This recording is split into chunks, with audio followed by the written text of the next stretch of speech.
You love your kids. That is not the question. That has never been the question. But somewhere between the midnight feedings and the school drop-offs, between the grocery runs and the permission slips and the pediatrician appointments, somewhere in the beautiful, exhausting chaos of raising little humans, you lost something. You lost each other. Not dramatically. Not all at once. There was no single moment, no big fight. No clear before and after. It happened quietly. Gradually. The way a fire doesn't go out in a storm. It goes out slowly when no one is tending it, and now you look across the dinner table, past the sippy cups and the scattered crayons and the half-eaten chicken nuggets, and you see your partner. The person you chose. The person you built this life with. And they feel far away. Not like a stranger, exactly. More like a very familiar stranger. Someone you coordinate with. Someone you co-manage a household with. Someone you love, technically, but someone you haven't truly felt close to and honestly. You can't even remember how long. If that landed somewhere real inside you, if you felt a quiet recognition in those words, stay with me. Because today, we're going to talk about one of the most common and least talked about relationship crises that exists. The slow erosion of a marriage under the weight of parenthood. We're going to look at exactly how it happens, why it happens, and most importantly, what you can do about it, starting today. Because here is what I need you to know before we go any further. The fact that you feel this disconnection does not mean your marriage is broken. It does not mean you made the wrong choice. It means you are human. And it means your relationship needs and deserves your attention. Let's begin. Before we get into the 5 ways that parenting young children quietly erodes a marriage, I want to share something with you. Something that the research has known for decades, but that almost no one tells you at your baby shower. The transition to parenthood is one of the most significant stress events a relationship can experience. Not just logistically, emotionally, psychologically, relationally. Dr. John Gottman and his colleague Julie Schwartz-Gottman conducted a landmark longitudinal study in which they followed couples from before the birth of their first child through the early years of parenthood. What they found was striking and sobering. Approximately 67% of couples reported a significant decline in relationship satisfaction within the first 3 years of having a baby. 67%. That is not a small number. That is 2 out of every 3 couples sitting in this exact place that you might be sitting in right now. The Gottmans found that the couples who maintained, or even deepened, their connection through early parenthood shared certain specific behaviors and mindsets. They didn't just get lucky. They did something different, and we're going to get to those things. But first, we need to understand exactly what we are up against, because you cannot navigate terrain you don't understand. So, let's walk through the 5 ways that raising young children quietly damages the connection between partners. And as we go through each one, I want you to notice, not with judgment, but with honest recognition, which of these is most present in your relationship right now. Way 1. The disappearance of quality time, and why being in the same room is not the same as being together. There is a concept in relationship psychology called parallel living. It describes a state that many long-term couples, and especially couples with young children, slide into without ever consciously choosing it. Parallel living is when 2 people share a home, share a bed, share a calendar, share children, but no longer share an inner world. You are physically proximate, but you are emotionally separate. And here is the insidious thing about parallel living. It doesn't feel like a crisis. It feels like Tuesday. It feels like being tired. It feels like just the way things are right now, while the kids are little, while work is demanding, while life is full. It feels manageable, normal even, until one day it doesn't. Before children, most couples have what researchers call unstructured time. Time that belongs to no one and nothing. Time that can be filled with spontaneous conversation, physical closeness, laughter, shared experiences. This is the time when you actually learn each other. When you find out what your partner is thinking about, what is worrying them, what they are dreaming about, what made them laugh that week. After children, especially young children, unstructured time essentially disappears. Every moment is structured by someone else's needs. The baby needs to be fed. The toddler needs to be watched. The 4-year-old needs to be entertained, soothed, put to bed, gotten up again because they're scared, put back to bed. And by the time, finally, mercifully, the children are asleep, you are done. You have nothing left. You sit on the couch next to your partner and you watch television, or you scroll your phones, or you talk logistics. Who's picking up tomorrow? Did you call the pediatrician? We need more diapers. And then you go to sleep. And technically, you spent the evening together. But did you connect? Did you actually see each other? Gottman's research identifies something called the magic 6 hours. 6 hours per week of intentional couple connection that research suggests is strongly associated with relationship satisfaction and stability. 6 hours. That sounds like almost nothing.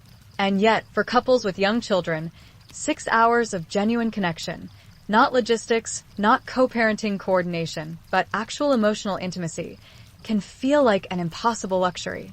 Here is what makes this particularly painful. The loss of quality time doesn't just mean you feel less close to each other.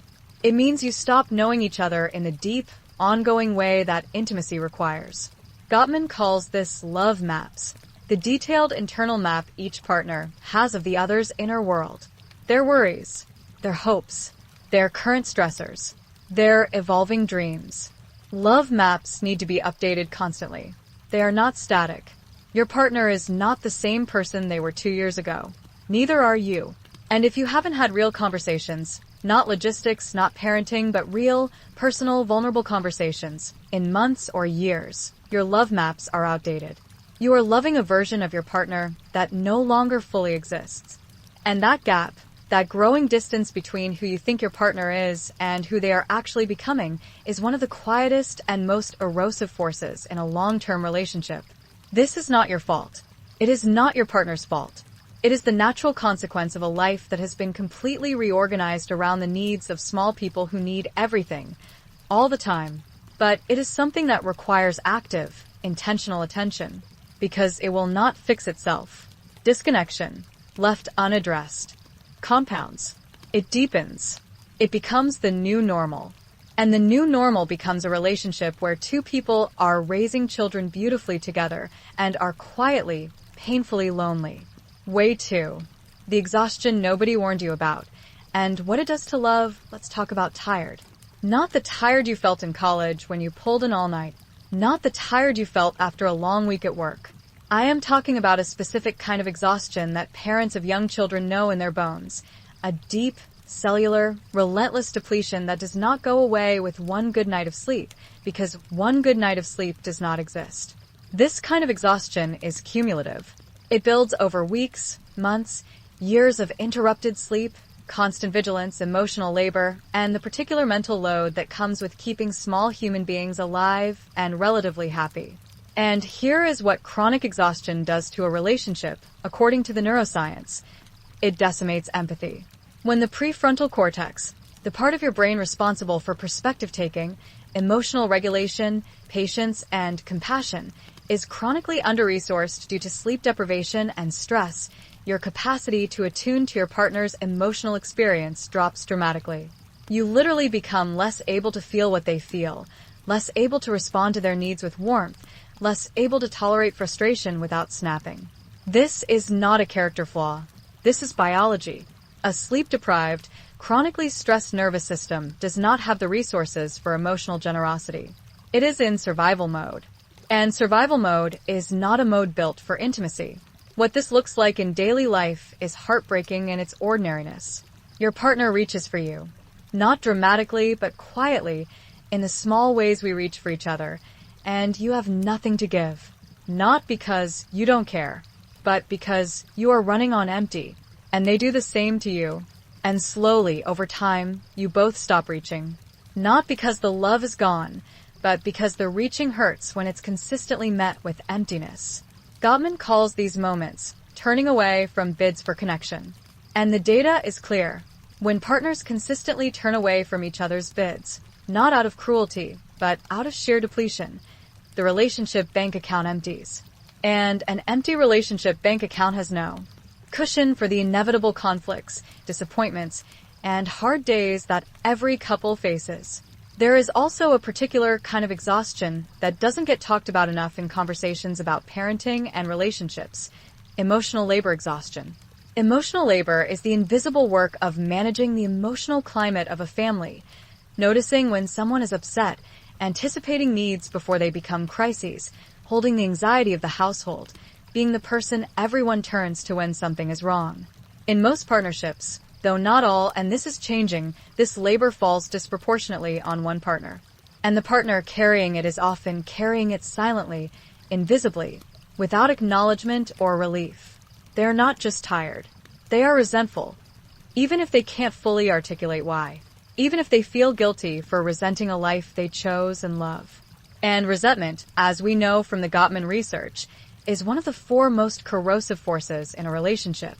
It doesn't announce itself loudly. It seeps in. It colors every interaction. It turns small irritations into evidence of a larger injustice. It turns a partner's innocent comment into a symptom of everything that is wrong. And it is very, very hard to feel connected, emotionally or physically, to someone you are quietly, exhaustedly, guiltily resenting. Way 3. The return of traditional gender roles, and the resentment they create here is something that surprises many progressive, egalitarian couples when they have children. The arrival of a baby often triggers a reversion to traditional gender roles, even in couples who never intended to live that way. Research by sociologists Arlie Hochschild and others has documented this phenomenon extensively. Couples who share household responsibilities fairly equitably before children often find that after children, the distribution of domestic labor, and especially childcare labor, shifts significantly toward the female partner. This happens even in couples who are deeply committed to equality. Even in couples where both partners work full-time. Even in couples who would both say, if you ask them, that they believe in shared responsibility. Why does this happen? The reasons are complex and layered. Part of it is structural. Maternity leave policies, workplace cultures, and the simple biological reality of breastfeeding often mean that mothers spend more time at home with newborns, and patterns established in those early weeks can calcify into permanent arrangements without anyone consciously choosing them. Part of it is social and familial. Well-meaning grandparents, in-laws, and cultural scripts about what mothers do and what fathers do are remarkably persistent. They show up in small, constant ways, in who is handed the baby at a family gathering, in who is asked about the child's eating and sleeping, in whose work schedule is treated as negotiable and whose is treated as fixed. And part of it is psychological. Many mothers, even those who did not expect to feel this way, find themselves feeling a powerful sense of ownership and competence around infant care that makes it difficult to hand off responsibility. And many fathers, even those who want to be equal partners, find themselves feeling incompetent, excluded, or superfluous in the early months in ways that make it easy to step back. What begins as a temporary arrangement, reasonable given the circumstances, can harden, almost imperceptibly, into a permanent structure. And that structure breeds resentment. The resentment flows in multiple directions, which makes it particularly complicated. The partner doing more, almost always the mother in heterosexual couples, though not exclusively, feels unseen, undervalued, and exhausted. They feel like they are carrying the family on their back while their partner goes to work, comes home, plays with the kids for an hour, and then gets to rest. They feel like they're failing at everything, at parenting, at their career, at their relationship, at being themselves, because they're trying to do too much with too few resources and too little support. And the partner doing less, often the father, frequently feels something more complicated than simple privilege. They feel shut out. They feel like they are not needed, not trusted, not given the chance to develop competence with their own child. They feel like their partner is always exhausted and always resentful and never satisfied with what they do offer. They feel like they can't win. And so they retreat into work, into screens, into their own inner world, which only deepens the other partner's sense of doing everything alone. Both people are suffering. Both people are feeling unseen and undervalued. But they are suffering in different languages, and they are often too exhausted and too defended to translate. The Gottman research is unequivocal on this point. The perception of fairness in household and childcare responsibilities is one of the strongest predictors of relationship satisfaction in couples with children, particularly for women. Not the actual distribution of tasks, necessarily, but the felt sense that the partnership is equitable, that both people are seen, valued, and carrying their share. When that sense of fairness is absent, connection erodes. Not because anyone is a bad person, but because it is very hard to feel warmly towards someone you feel you are carrying. Way 4. The quiet loss of physical intimacy. And what it really means, let's talk about something that often goes unspoken in conversations about parenting and relationships, because it feels too vulnerable, too loaded, too easy to misinterpret. Let's talk about sex and physical intimacy more broadly. The statistics on sexual frequency after having children are well documented and fairly consistent across studies. Most couples report a significant reduction in sexual frequency after the birth of a child, and many report that this reduction persists well beyond the initial postpartum period. Some couples go months, years, with little to no sexual intimacy. And the research suggests that this is not just about frequency. It is about desire, about wanting, about feeling wanted, which is a different and more complex thing entirely. Here is what I want to say about this very carefully because it matters. The absence of sexual intimacy in a relationship with young children is not, or at least not usually, because one partner finds the other unattractive, or has stopped desiring them, or wants someone else. It is far more often about exhaustion, about the psychological weight of the touched-out phenomenon, about identity, about emotional disconnection, and about the complex shift that happens when two people who were lovers become parents. The touched-out phenomenon is real and profound, and it particularly affects mothers of young children who are breastfeeding or managing children who are very physically demanding. When your body has been touched, held, pulled, climbed on, needed in physical ways every single moment of the day, the last thing you want at the end of that day is more physical contact. Even loving physical contact. Even contact from someone you genuinely desire. Your body has reached its limit of being needed. This is not rejection, but it very often feels like rejection. And here is where the disconnection compounds itself, because this is not just about physical intimacy in isolation. Gottman's research makes clear that physical intimacy and emotional intimacy are deeply linked, not identical, but interdependent. When emotional intimacy decreases, when partners stop having real conversations, stop knowing each other's inner worlds, stop feeling seen and understood, physical desire often decreases alongside it, particularly for women, whose desire research consistently shows to be more context-dependent and relationally activated than men's. Which means the loss of physical intimacy after children is rarely simply about being tired. It is also about disconnection, about no longer feeling like lovers, about the gradual erosion of the kind of emotional closeness that physical intimacy both requires and creates. And then there is something even more tender, even more rarely spoken, the identity shift. When you become a parent, you become, in many ways, a different person. Your relationship to your body changes. Your sense of who you are changes. The person who used to feel spontaneous, sensual, playful, desirable, that person is still there, but they are buried under an identity that is almost entirely organized around giving, caregiving, and responsibility. And it is hard to feel sensual when you feel like a milk machine. It is hard to feel desirable when you haven't slept more than 4 hours. It is hard to feel like a lover when every molecule of your being is in parent mode. This is not permanent, but it requires attention. It requires both partners to actively tend to the dimension of their relationship that parenthood most threatens, not just the physical act of sex, but the feeling of being desired, of being chosen, of being seen as a person, and not just a parent. Because when that feeling disappears entirely from a relationship, when two people stop seeing each other as attractive, desirable, interesting adults, something very important has been lost. And it will not return on its own. Way 5. Parenting disagreements. The conflict that gets personal fast, the fifth way that raising young children erodes a marriage, is one that catches many couples genuinely off guard. They expected to agree about parenting. They talked about it before the baby came. They were on the same page about the big things, values, education, discipline, philosophy. They thought they had it figured out. And then the actual child arrived. And suddenly, everything was more complicated, more charged, and more personal than either of them anticipated. Parenting disagreements are uniquely painful in relationships because they are almost never really just about parenting. They are about values. They are about identity. They are about how each person was raised, the wounds they carry from their own childhood, the things they swore they would do differently, the things they didn't realize they absorbed until they found themselves doing them with their own children.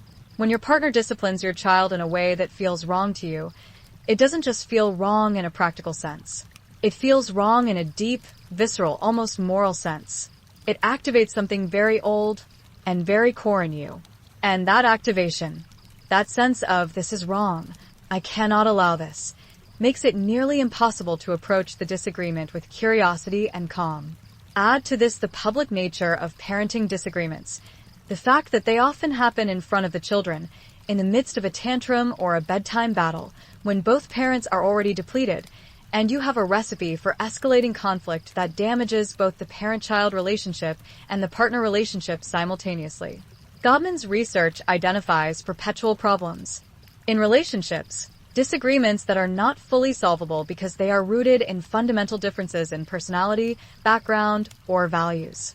Parenting style differences are very often perpetual problems. They do not get resolved. They get managed.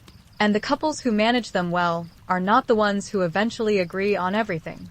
They are the ones who develop the capacity to disagree respectfully, to influence each other without winning, and to hold the tension of two different perspectives without it rupturing the relationship. But when couples lack the tools for this, when every parenting disagreement becomes a proxy war for deeper unresolved tensions, when criticism of parenting style bleeds into criticism of character, when you're too soft and you're too harsh become shorthand for, you are not who I thought you were, the damage to the relationship is significant. Because the message received, even if it is not the message intended, is, I don't trust your judgment. I don't respect your instincts. I think I know better than you about the most important thing in our lives. And that message, delivered repeatedly, erodes partnership. It erodes respect. And without respect, love cannot be sustained. What you can actually do, starting now, we have spent a significant amount of time looking honestly at the ways that early parenthood strains a relationship. And I did that intentionally because I believe that clarity is the beginning of change. You cannot address what you haven't named. But now I want to give you something real. Something you can take out of this video and into your actual life.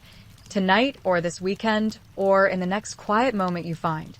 Because understanding the problem is only half the work. The other half is knowing what to do. So let's talk about solutions. Not theoretical ones. Real, practical, evidence-based tools that couples use in therapy and in daily life to protect their relationship during the years of young parenthood. Solution 1. Non-negotiable couple time. And why, when we have time, never works. The single most important thing I can tell you about protecting your relationship during the years of young parenthood is this. Couple time will not happen on its own. It must be scheduled. It must be protected. And it must be treated as non-negotiable, in exactly the same way you would treat a pediatrician appointment or a school event. I know that sounds unromantic, and I understand why. There is something about the idea of scheduling intimacy that feels like an admission of defeat, like love should be spontaneous, like connection should just happen, like if you really had a good relationship you wouldn't need to put it in the calendar. But here is what the research actually shows. For couples with young children, intentional, scheduled couple time is not a sign of relationship weakness. It is one of the strongest predictors of relationship survival and satisfaction. Because spontaneous time does not exist when you have small children. Waiting for spontaneous time is waiting for something that will not come. And in its absence, the relationship quietly starves. What does non-negotiable couple time look like in practice? It does not have to be elaborate. The Gottman Institute recommends starting with something they call a 6-hour week, broken into small, consistent pieces. This might look like a 15-minute check-in before bed each night where you ask each other one real question, not about the kids, not about logistics, but something personal. Something that says, I am still curious about you. I still want to know your inner world. It might look like one weekly dinner, even at home after the kids are in bed, where you light a candle, put the phones away, and have a meal as two people who are in a relationship, not just two people who are co-parenting. And yes, it might look like a monthly date night, even a simple one, even just a walk after the kids are in bed and someone else is home. The specifics matter less than the intention. The intention is, you are a priority. This relationship is a priority. Not someday when things are less busy. Now. One more thing on this. When you are together during couple time, resist the gravitational pull of talking about the children. I know how hard this is. The children are the most interesting and consuming thing in your life. But your relationship needs content that is not about them. Talk about a book you read, a thought you had, a memory you love, a dream you haven't mentioned in years. Ask each other Gottman's open-ended questions. What are you most looking forward to in the next few months? Is there anything you've been wanting to tell me but haven't found the right moment? What's something you've been thinking about a lot lately? These questions update your love maps. They remind you that your partner is a full, rich, evolving human being, not just the other adult in the house. Solution 2. Redistributing the load. How to have the fair division conversation without it becoming a fight. The conversation about household and childcare division is one of the most necessary and most dreaded conversations in the lives of couples with young children. It needs to happen. And it needs to happen in a way that creates change rather than just more conflict. Here is a framework that couples therapists use to make this conversation productive. Start with visibility, not accusation. Instead of beginning with what your partner is not doing, which immediately activates defensiveness, begin by making the invisible visible. Both partners write down, separately, every task they do in a typical week that relates to the household and children. Every single one. The doctor appointments and the school forms and the birthday party planning and the emotional support and the middle of the night wakings and the grocery shopping and the mental noting that the toddler needs new shoes. Everything. Then you share your lists. Not to compete. Not to score points. But to see. To genuinely see what the other person is carrying and to let them see what you are carrying. This exercise, simple as it sounds, is often profoundly moving for couples. Partners who felt unseen are seen. Partners who thought they were contributing fairly are surprised by what they didn't see. And from that place of mutual visibility, a different conversation becomes possible. One that is less about blame and more about, how do we make this work better for both of us? Then negotiate, specifically and concretely. Not you need to do more, which is too vague to act on and too easy to argue with, but specific, concrete agreements. I will handle school pickup on Tuesdays and Thursdays. You will handle bath time Monday through Wednesday. I will manage the mental calendar for doctor appointments. You will manage the grocery shopping. Specificity creates accountability and removes the exhausting ambiguity of I shouldn't have to ask. And revisit regularly. Family needs change as children grow. What works today may not work in 6 months. Build in a monthly check-in where you both honestly assess. Is this still working? Does anything need to shift? This is not about reopening old arguments. It is about staying responsive to a life that is always changing. Solution 3. Maintaining emotional connection in the margins. The small moments that save marriages here is perhaps the most counterintuitive and most hopeful thing I can offer you today. You do not need hours of uninterrupted time to maintain emotional connection with your partner. You need moments. Small, intentional, consistent moments.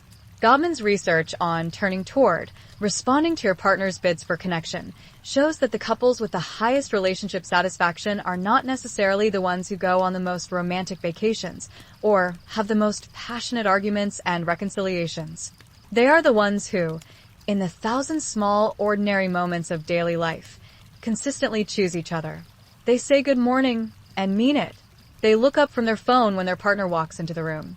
They ask a follow-up question about something their partner mentioned 2 days ago, signaling, I was listening. I still care about what's happening in your world. They offer a touch, a hand on the back, a quick embrace in the kitchen that says, I see you. I'm here. I choose you right now in this ordinary moment. These micro moments of connection are not supplementary to a strong relationship. They are, in many ways, the relationship. They are the daily deposits into the emotional bank account that allow the relationship to survive conflict, survive stress, survive the beautiful and brutal season of raising young children. So here is a simple practice, one you can start literally tonight. Once a day, find one moment to genuinely turn toward your partner. Not a performance, not a grand gesture, just one real, present, intentional moment. Put something down, make eye contact, ask one real question or offer one real acknowledgement. And mean it. It sounds almost embarrassingly simple, and it is, but it compounds. Over weeks and months, these small moments of choosing each other rebuild the foundation of a relationship. They remind both partners in felt experience, not just in thought, that they are still in this together, that they are still partners, not just parents. And that reminder, repeated daily, is the most powerful protection your marriage has. We have covered a lot of ground together today. And before I let you go, I want to bring it all the way home. We talked about the research that shows how common this struggle is, that 2 out of 3 couples experience a significant decline in relationship satisfaction after having a baby, and that this is not a personal failure. It is a human experience. We walked through the 5 specific ways that raising young children quietly erodes a marriage: the disappearance of quality time, the relentless exhaustion that depletes empathy, the return of traditional gender roles and the resentment they create, the gradual loss of physical and emotional intimacy, and the deeply personal nature of parenting disagreements. And then we talked about what you can actually do, non-negotiable couple time, a fair and honest conversation about the division of labor, and the simple, powerful practice of turning toward each other in the small moments of every day. Here is what I want to leave you with. Loving your children and deeply loving your partner are not competing forces. They are not a zero-sum game. In fact, one of the most powerful things you can do for your children, one of the greatest gifts you can give them, is to show them, in daily life, what a loving, connected, respectful partnership looks like.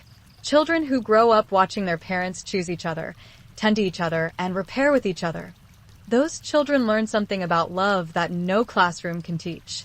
They learn that love is not just a feeling, it is a practice.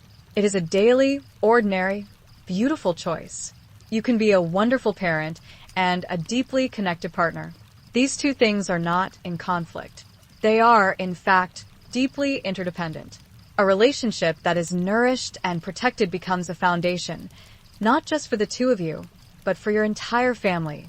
So, I want to ask you something before you close this video. What is one thing, just one, from everything we talked about today that you could bring to your partner this week? One conversation you've been putting off. One small gesture of turning toward. One honest acknowledgement of how hard this season has been for both of you. You don't have to fix everything at once. You just have to begin. And if this video reached you in a meaningful way, if something here named what you've been feeling but couldn't quite put into words, please share it with your partner. Watch it together if you can. Sometimes the most important conversations start not with our own words, but with someone else's. Leave me a comment below and tell me, which of these 5 ways resonates most with your experience right now? I read every single comment, and your honesty in that comment section creates a community. A reminder to every exhausted, disconnected, still trying couple watching this that they are not alone. Subscribe to Secure Love Psychology for a new video every week. Because building a secure, lasting love is not something you do once, and then you're done. It is something you tend to in every season, including the beautiful, exhausting, irreplaceable season of raising little ones. Take good care of each other. I'll see you in the next one.